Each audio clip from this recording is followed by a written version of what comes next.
This is George Dion of the Rock is George podcast, and this is a KNAC.com exclusive interview with frontman Mr. Lordi of the Finnish hard rock act, Lordi.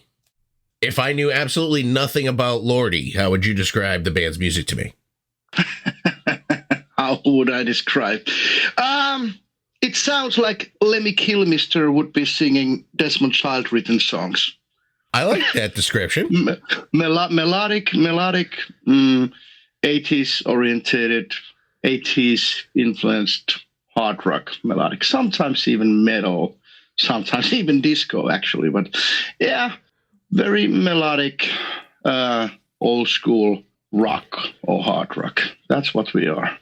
Your latest album, Scream Writers Guild, came out on March 31st through Atomic Fire Records. Now, to me, I hear, the music is sort of a musical version of kind of like the horror rock acts that are out there. This seems like a sort of a ode to Broadway. That's funny because you're not the first one who hears the musical thing there. But as a writer of the songs, I don't hear it myself. I'm like, where is this musical thing coming? Where is it coming from? I'm like, what the hell? Because you're not the first one, dude. I mean, there's quite a few journals who have said the same thing in the past. I don't know. I've been doing 200, maybe 250 interviews in the past few weeks, and I mean, you're not the first one. I'm like, I don't know where is that coming from? Because I gotta tell you, I am not a fan of musicals. I am not a fan. Not a fan.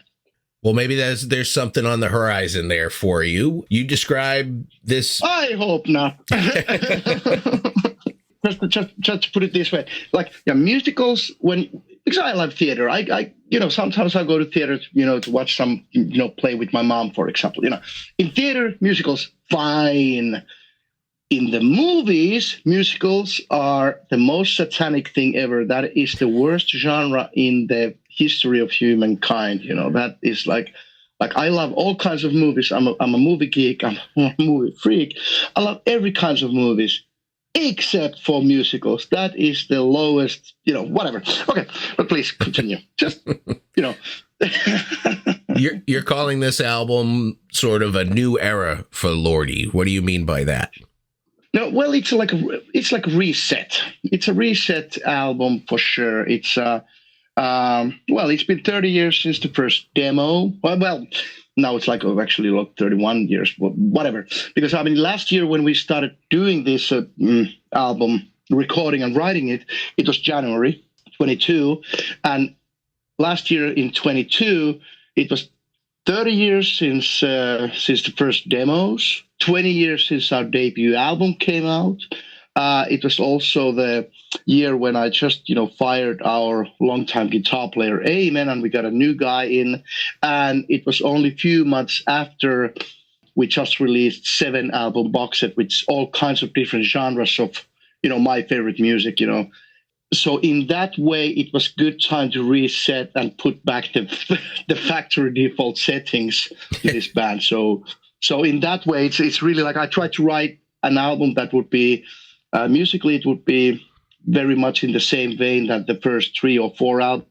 Very 80s, very simple, meatballs and potatoes mash kind of thingy, and then thematically very much horror, not much weird anal fuck songs that I usually have a tendency to write, or anything like that. Like horror and monsters and simple hard rock and hooky choruses. That's what I want to, really 80s oriented, really 80s influenced. That's what I want. So in that way, I wanted to restore the settings, or reset the settings back to factory defaults. Let's talk about a couple of the songs that you've released from the album. If you want to talk a little bit about the story behind Dead Again, Jane. It's one of those songs that is it has some little bits and pieces of reality mixed with full-on fiction with something else. So It's a story about Jane Mansfield. Of course, most of the people know who she was, and so she got killed in a car crash, and apparently she was dating Anton LaVey at the time, or something like that. And there's the conspiracy theory or whatever, rumor that her head was cut off, during that crash. I'm not sure if that's true, but that, the internet is, go and check it out. It's full of that. So that's one part of it. So this is like, somewhere in the reality zone, still this part of the story. The other part of the story is that I like the movie Reanimator. So I thought that what if there would be a guy, like a fan of Jane Mansfield's, who would actually have the capacity to reanimate, the dead. So he would be a fan of Jane's, would go and, dig her up from the grave, reanimate her, but she just keeps dying and dying. And why the hell she keeps dying? Because of the curse that her ex-boyfriend put on her, so she keeps dying. So that's like another typical Lordi world story there. So that's what it is. I love it. Nothing that deep, but that's that's the story. Very, very deep and very filled with political commentary in the world situation of today. Yeah.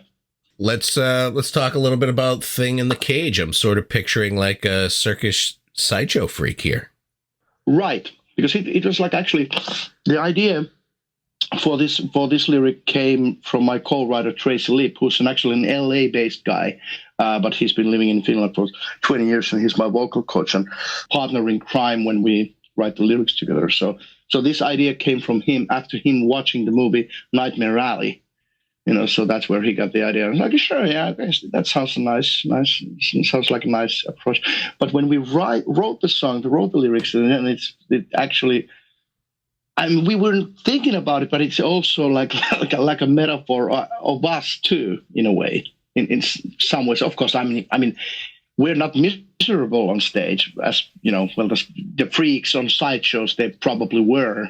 Let's talk a little bit about Lucifer Primeval.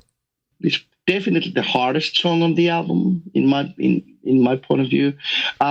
There's a song called Roses on White Lace by Alice Cooper on Raise Your Fist and Yell album, which is one of my favorite Alice albums. And I wanted to write like a little tribute song to that, kind of like musically that it would be in the same vein. So that's like, before anybody's like, oh, he ripped off Alice. No, it's yeah, I am aware. I try to write my own version of Roses of White Lace. That's what it is, So it has the same feel to it, Yeah. Lyrically, it's any kind of Children of the Corn Omen song, whatever. You pick any, movie with the little kids, turning satanic or something like. So there you go. Check. Now, you're not just a big player as far as the music's concerned, but you also had a hand in designing the different artworks for this album, correct? Yeah, I do everything you see in Lordi is done by my little hands. Like all the costumes and masks I do still every day. Well, not every day, but I do them. I used to earn my living as an SFX, artist. So that's why I'm doing that. And I would not let anyone else to touch this area.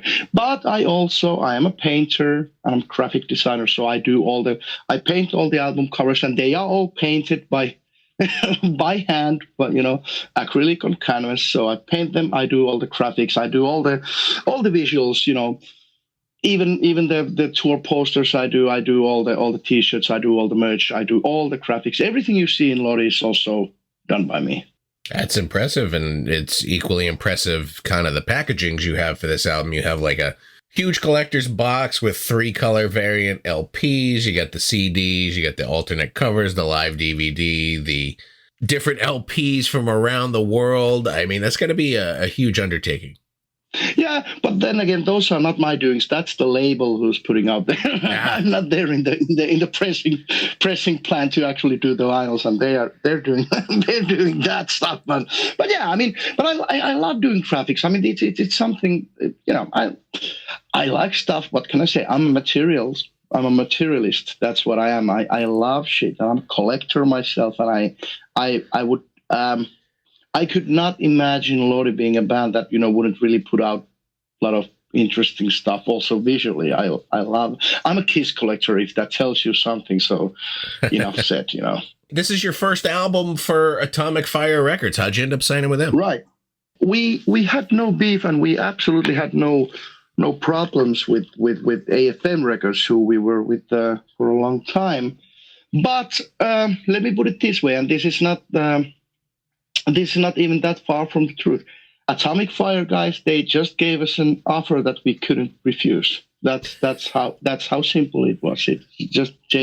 They just gave us too good of an offer we would have been stupid not to take that. You're going to be heading out on the tour to end all tours with Sabaton and Babymetal starting on the 14th of April. Have you played with these two bands in the past? Yeah, with Sabaton, yeah. What a weird combo, by the way. That is the weirdest lineup in the history of music, I guess. If you count out Anthrax opening up for Kiss in Crazy Nights tour, but okay. Other than that, this is probably the very weirdest combo of rock band together, or metal bands. I mean, we toured with Sabaton, and funny little thing with Sabaton is that they actually opened up for us in 2006 when we had the European tour, and they opened up for us in the Swedish shows. I don't know, we had 2 or 3 shows in Sweden. They were just a starting band at that time, and nice guys, and well, look at where they are now. Exactly. Yeah, Babymetal. I really have to be honest. I really don't know much about them at all. No. I know they're Japanese, and that's pretty much it. All I know. Some pretty chicks singing K-pop kind of style thing. Yeah, I don't know much about them myself. Happening. Yeah. So is there a bit of a friendly competition between you and Sabaton as far as the visual live performance? Because they got big tanks and everything on there, and I assume you got some cool stuff. But remember, we're also, I mean, we're opening up for them, so we are not allowed to do that much. But that's fine, because I mean, and then again, I mean, we're more into horror. They're all about the war. They're all about the war and battle and all that stuff, And we're all about monsters and horror, and I think we're worlds apart, in that sense.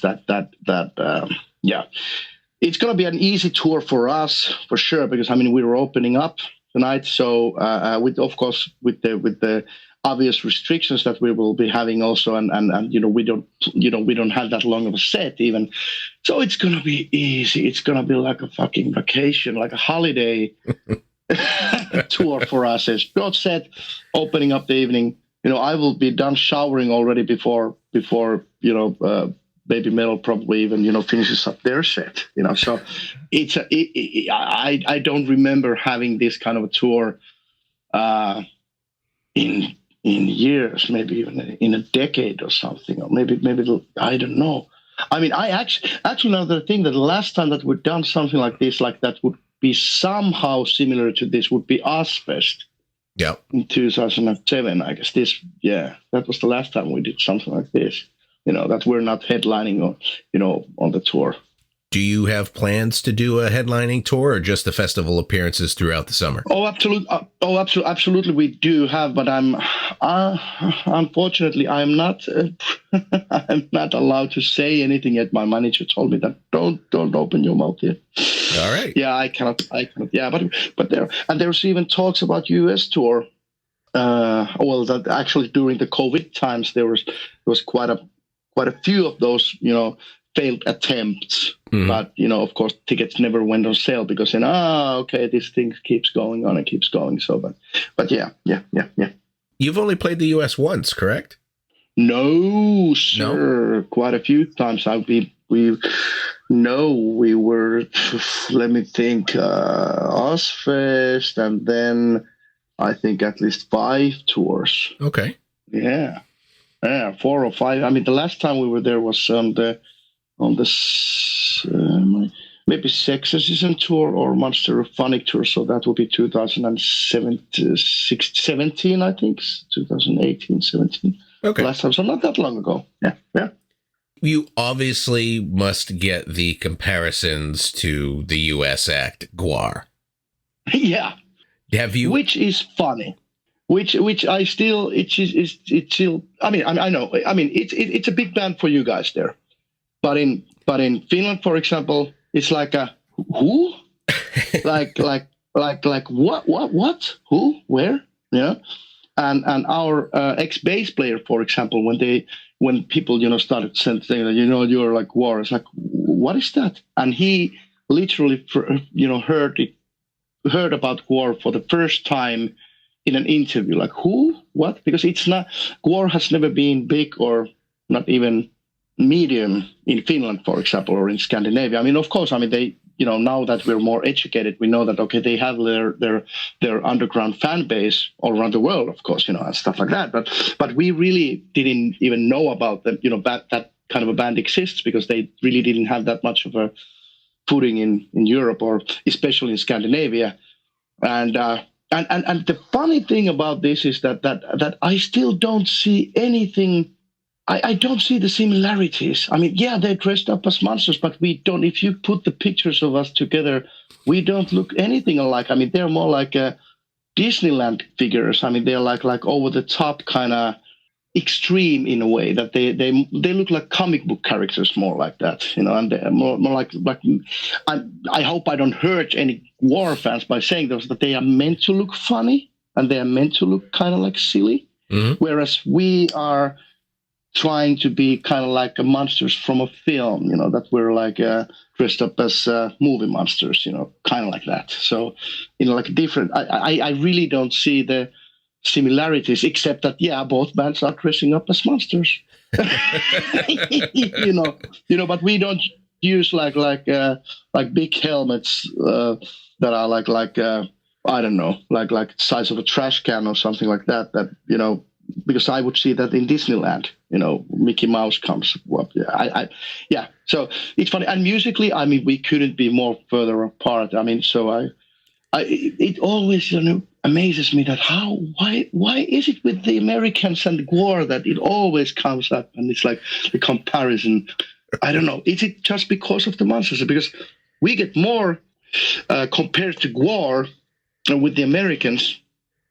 By the Americans than that we get compared to Kiss or Twisted Sister or Alice Cooper, which I would see much more closer, than Gore to us. But I mean, if you look at like King Diamond and Gene Simmons, in the 80s you could see that, okay, there's similarities, and you could say but then again, like all the Norwegian black metal corpse painted, guys, they're like poor man's Gene Simmons, demon personas, all of them, really. But that's like, I mean, he started it. That's there. But Gore and Lordi, I never really, okay, monster bands, sure, but there's Slipknot they kind of like look like monsters, and kind of. Good point. Mushroom Head look like monsters too, and I guess there's plenty of bands nowadays that are dressing up as monsters of sorts. I wish that somebody could explain this, the source, the essence of this comparison someday, in a way that I could understand it. Oh, okay. That sounds like a good podcast discussion for somebody, I think. Yeah, because for me it's like okay, like why isn't there Gore and Kiss? I mean Gore and Lordi. Why isn't Gene Simmons' persona in the same discussion? Why isn't Mushroom Head? Why isn't Insane Clone Posse in this? Why isn't Slipknot in this? Why isn't Rob Zombie in this same discussion here? Why? Why? Yeah. much like your hero's Kiss, Lordi does a little bit of merchandising. I saw that you have your own vodka. You've had your own soda. So how do you make these deals? Are you friends with the manufacturers?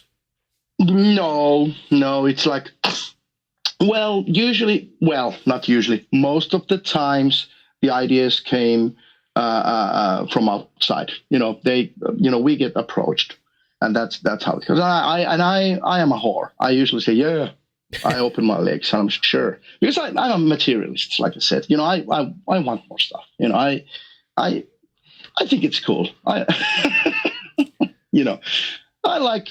like to have stuff with Lordi logo or my face on it. I like that. It just for me, it's like it makes me smile and nod acceptably. Yes, good. You did good. That's how it is. There are a few items, of course, that been my idea. For example, there is a Lordildo that we made a deal with the German, adult toy manufacturer. So there's a Lordildo in the market too. Do you guys have your own action figures yet? No. And that is the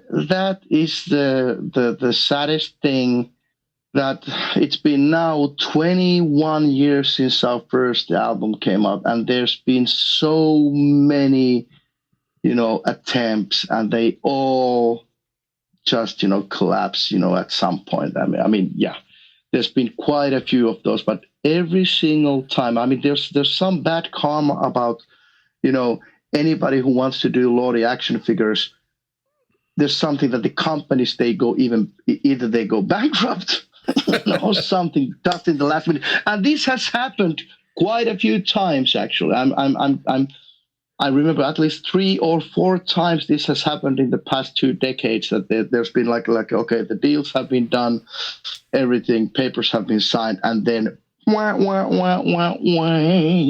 yeah. So no action figures yet. We're now, when we have like new costumes and new masks again, we're gonna go and get our get a little 3D scan photo shoot again. So we would have updated material, and 3D data of ourselves. So we would have that. But then again, let's see, because it's like. I gave up on that already because it's just not happening, And it's funny because I see action figures of bands that are not as visual as we are, and I see action figures of bands that are actually, in some ways, at least in our area, they're even smaller than us. But with us, it just, for some reason, I would think that, after Kiss, we are the band that should have action figures, if anyone. But nope. Now, like Kiss, do you ever see Lordi taking off the masks? I know that people have tried to catch you guys like they did with Kiss. No. We shall not do that. We will not do that. We are, we don't wear the masks and the costumes, of course, obviously, when, we're writing or recording or doing something. But when it's time to get out and, so to speak, sell the product, so any artist wants to look pretty. I see no difference than a female artist would, put on a, nice dress and, put on a little makeup and, hair up and wants to look good. So we want to look pretty too. But why the fuck would we, since we are so pretty now, why would we? I've been saying this many times that if you ever would see a poster saying that Lordi unmasked, playing here, don't go. Not worth, just go and buy the album and listen to it at home, because there's nothing worth seeing for. Nothing. Nope. Nope. You got a face for radio. It would sound like Lordi, but it wouldn't be Lordi, for sure. There's a reason why Kiss put the makeup back on. There's a reason for that. There's a reason why Twisted Sister, when they took off the makeup and then they split up, but when they came back, they had the full, makeup back on. What? There's clear reasons for that. Those are all the questions I have for you today, Mr. Lordi. The name of the album is Scream Writers Guild. It's out now on Atomic Fire Records. Fantastic album. I loved it. Oh, thank you. Thank you. And I appreciate... I like it too. I appreciate you talking to KNAC.com today. Thank you. My pleasure. Absolutely.